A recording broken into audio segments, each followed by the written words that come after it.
బంటి చాలా మంచివాడు, అలాగే అల్లరివాడు కూడా. ఎప్పుడూ చలాకీగా సరదాగా ఉంటాడు.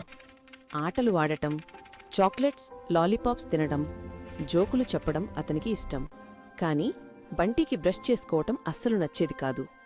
అమ్మ ప్రతిరోజు గుర్తు చేస్తూనే ఉంటుంది, బంటీ, బ్రష్ చేయడం మర్చిపోవద్దు. బంటీకి నచ్చకపోయినా అమ్మ చెప్పిందని బ్రష్ చేయడానికి వెళతాడు. అతను నీరసంగా బ్రష్ తీసుకున్నాడు. అయితే ఆ రోజు ఒక మ్యాజిక్ జరిగింది. బ్రష్ మెరుస్తూ కనిపించింది. బ్రష్ ఇలా మాట్లాడింది, హాయ్ బంటీ, నా పేరు టర్బో. నేను క్రిములను నాశనం చేసి నీ పళ్లను శుభ్రంగా ఉంచుతాను. నీ పళ్లను ఒకసారి చూడు. నీ నోట్లో ఉన్న క్రిములు నీ పళ్లను ఎలా నాశనం చేస్తున్నాయో చూడు. ఈ చిన్న రాక్షసులు నువ్వు తిన్న చాక్లెట్స్, లాలీపాప్స్తో ఎలా ఆటలాడుతున్నాయో.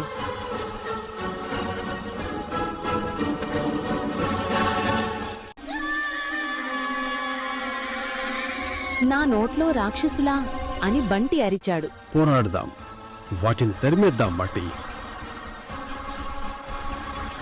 బంటి బ్రష్కి టూత్ పేస్ట్ పెట్టాడు.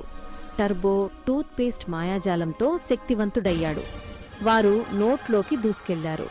టర్బో గుండ్రంగా పైకి కిందకి స్క్రబ్ చేశాడు.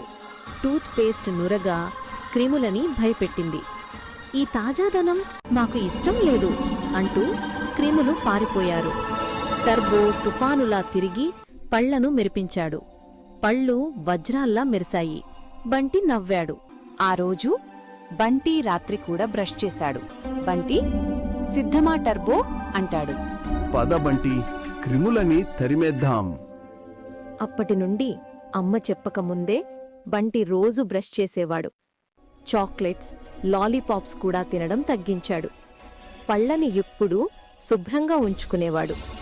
రోజూ పళ్ళు తోమండి, బంటిలాగా హీరో అవ్వండి.